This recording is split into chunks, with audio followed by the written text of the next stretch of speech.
আজ সময় এসেছে এই দেশের গণতন্ত্রকে আমাদেরকে মজবুত করে গড়ে তুলতে হবে। তিনি আসলেন, তিনি দেখলেন এবং তিনি জয় করলেন। যে মানুষটার বিরুদ্ধে 18 মাস জেল খাটার অপবাদ রয়েছে, যে মানুষটাকে অনেকে ঘুষখোর বলে অপবাদ দিয়েছিলেন, অনেকের কাছে তিনি হয়তো এখনো খাম্বা তারেক বলেই পরিচিত। যে মানুষটাকে ইউনিভার্সিটি ড্রপ আউটের তকমা দেওয়া হয়, যে মানুষটাকে শুনতে হয় প্রডিগাল সান অফ বাংলাদেশের তকমা বা এইরকম একটা কথা, যে মানুষটাই বা সেই মানুষটাই বিভিন্ন সাক্ষাৎকারে সজ্জল হেসে উত্তর দিয়েছিলেন, আমি হয়তো ভালো কথা বলতে পারি না, কিন্তু ফুরুত করে পালাতে তো পারবো না। অথচ সেই মানুষই 2025 সালের 25শে ডিসেম্বর 17 বছর পর দেশের মাটিতে পা রেখে বলেছিলেন, আই হ্যাভ এ প্ল্যান। স্বপ্নে দেখা বাংলাদেশের অঙ্গীকার করেছিলেন তিনি। আপনাদের সকলের সামনে আমি বলতে চাই, I have a plan for the people of my country, for my country. সেই মানুষটির নাম তারেক রহমান। এতক্ষণে সবাই জেনে গিয়েছেন বাংলাদেশের 18 কোটি মানুষের অভিভাবক হতে চলেছেন খালেদা পুত্র। কিন্তু কোন জাদুতে বাজিমাত তারেক রহমানের, এই প্রশ্নটা তো সবার মনে ঘুরপাক খাচ্ছে।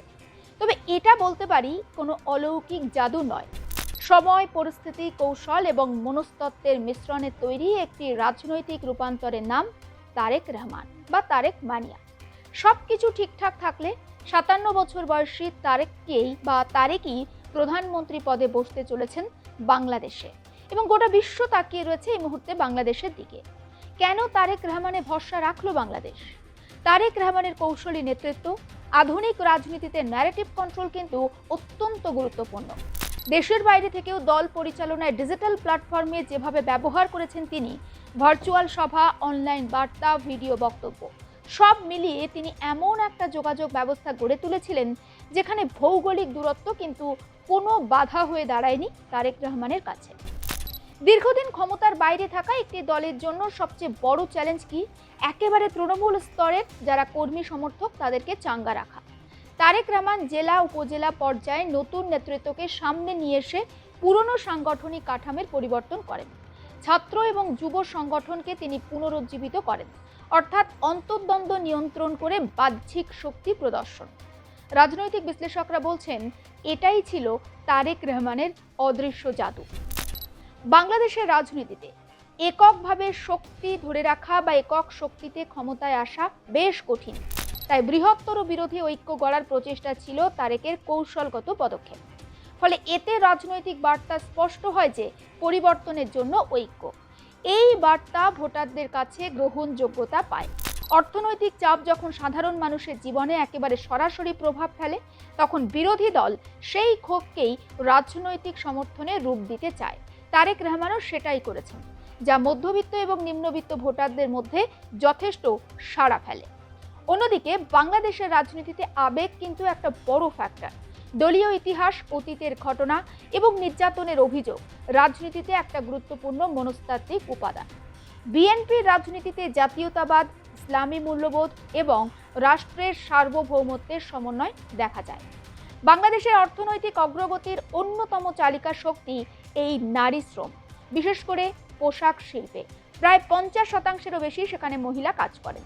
তারেক রহমান সাম্প্রতিক বিভিন্ন ভার্চুয়াল ভাষণে নারীদের রাজনৈতিক এবং অর্থনৈতিক অংশগ্রহণ বাড়ানোর কথা বারবার বলে এসেছেন। আপনারা হয়তো জানেন এই ভোটে আওয়ামী লীগ নিষিদ্ধ ছিল, তবে তার চেয়েও একটা বড় কথা কি জানেন? বাংলাদেশের রাজনীতিতে এই প্রথম জামায়াতে ইসলামীর উত্থান। 299 আসনের মধ্যে 70-এর বেশি আসন ইতিমধ্যেই জিতে নিয়েছে বা 70-এর বেশি আসনে জয়লাভ করেছে জামাতের প্রার্থীরা।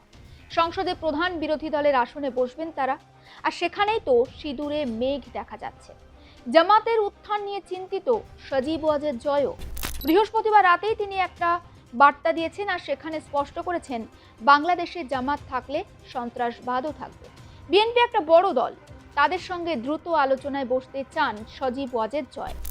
জয়ের এই বার্তা থেকে স্পষ্ট জামাতকে আটকাতে তারেক রহমানের দিকে সাহায্যের হাত বাড়াতে আগ্রহী হাসিনার পুত্র।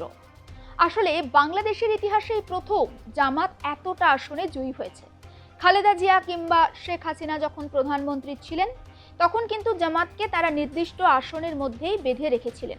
বিএনপি, আওয়ামী লীগ রাজনৈতিক তারা প্রতিদ্বন্দ্বী হলেও জামাতের মতো একটা কট্টরপন্থী দলকে রুখতে পরোক্ষভাবে তারা হাতে হাত রেখে লড়াই করেছিলেন। ফলে 300 আসনের মধ্যে জামাত কখনো বাংলাদেশে 15টা আসনের বেশি পেরোতে পারেনি। ফলে অনেক বছর জামাত একেবারে ভোট যুদ্ধের ময়দানে ছিল না বা ভোটের ময়দান থেকে বাইরে ছিল। 2024 সালে ছাত্র আন্দোলনের পর অবশ্য সামগ্রিক ছবিটা বদলে যায়। জামাতের ওপর থেকে নিষেধাজ্ঞা তুলে নেয় মোহাম্মদ ইউনূসের অন্তর্বর্তী সরকার। উল্টে আওয়ামী লীগকে নিষিদ্ধ ঘোষণা করা হয় বাংলাদেশে। ফলে জামাতের রাস্তা অনেকটাই চওড়া হয়। 77টা আসনে জয়ী হয়ে তারা বিরোধী আসন এই মুহূর্তে নিশ্চিত করেছে। আসলে বাংলাদেশের মানুষও কিন্তু জামাতকে চায়নি, কারণ নারীদেরকে যেভাবে তারা পায়ে শেকল পরাতে চেয়েছিল, ফলে এখানে বেশ কিছুটা জল্পনাও কিন্তু উস্কে দিচ্ছে। জামাতকে সামলাতে কোন পন্থা নেবেন এখানে তারেক রহমান কি জামাত প্রভাব ছাড়তে আওয়ামী লীগের এন্ট্রির পথ সহজ করবেন? তবে সব দিক বুঝে কিন্তু মেপে পা ফেলতে চাইছেন তারেক রহমান। কারণ একটা কথা ভুললে চলবে না যে জামাত এরা কিন্তু বাংলাদেশে খুব ভালোভাবে প্রচার চালিয়েছিল। বাংলাদেশের বিভিন্ন সমীক্ষা, সেই সমীক্ষার রিপোর্টগুলোতেও কিন্তু জামাতের একটা ভালো ফলের ইঙ্গিত পাওয়া গিয়েছিল।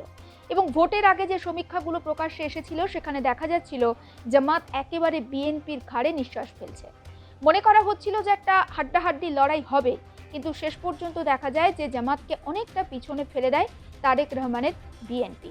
মানুষজন হয়তো বুঝেছেন যে জামাত যদি বাংলাদেশে ক্ষমতায় আসে তাহলে আগামী দিনে হয়তো বাংলাদেশ পাকিস্তান কিংবা আফগানিস্তানের পথে যেতে পারে। কারণ জামাত আসলে নারী স্বাধীনতা খর্ব হবে। বাংলাদেশের এবারের ভোটে প্রায় অর্ধেকেরও বেশি ভোটার ছিল খুব যুব সম্প্রদায়, বা অর্ধেকের বেশি ভোটারের বয়স কিন্তু 41 বছরের মধ্যে ছিল। তারা হয়তো বুঝেছে যে জামাত যতই বড় বড় প্রতিশ্রুতি দিক না কেন, তাদের দলে বিশাল বিশাল এজেন্ডা থাকুক না কেন, আলটিমেট কিন্তু বিএনপিকেই তারা ক্ষমতায় চাইছেন, যাতে একটা ধর্মনিরপেক্ষ বাংলাদেশের উদাহরণ আবারও বিশ্বের সামনে গড়ে উঠতে পারে। নজর রাখুন আপনি, আরও অন্যান্য খবরের আপডেট নিয়ে আসবো। দেখতে থাকুন আটলাস নিউজ ডিজিটাল।